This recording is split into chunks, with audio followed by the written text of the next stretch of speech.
couple of modifications I had to do.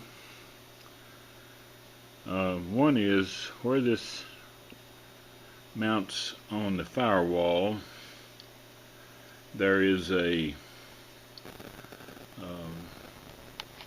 sheet metal screw, two of them, that from the inside of the car to the outside of the car that hold that brake bracket in place so you can put the 4 bolts in. And you don't want to do away with that, because if you take those 2 screws out, you're going to have a devil of a time getting it lined up again to put the bolts in it. So I had to cut a slot in the side of each one of these brackets for that screw.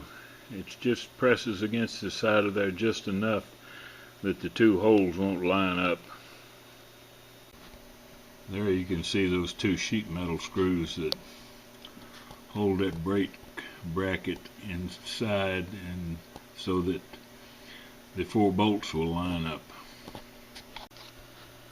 Another modification, you can see that small 3/8 inch hole on that Treadlevac, and you can see this large pipe or bolt that they send. That hole there, let me turn it over here, that hole is 3/4 of an inch.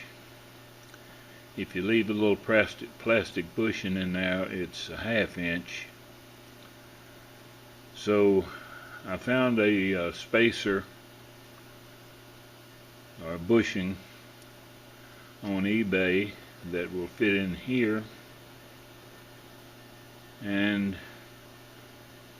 it will go from 3/4 to 3/8 or 1/2 to 3/8. Not sure which one I'm going to use right now, but kind of like the idea of leaving it. I think it's nylon bushing in there.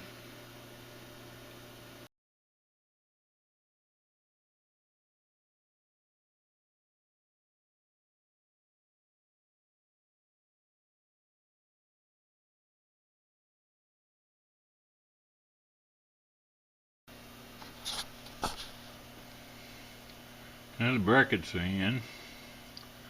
I think the hardest part of this job is to get those bolts on those brackets into the firewall, because they're inside of that metal bracket. Can't get a socket in there.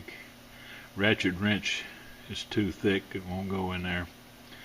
So you just have to do it with a 1/2 inch open end. And anyway, it's done. And I put a nut on each one of these studs to bring it out another approximately 1/4 of an inch.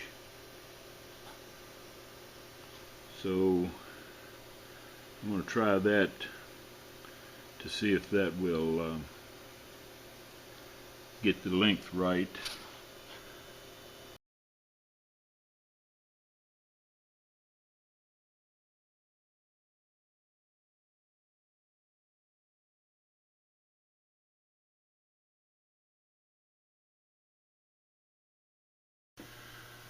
It's all mounted on a Edsel. Haven't put the master cylinder on it yet, but the booster is all mounted and everything's working out just perfect, and so I'm kind of proud of it.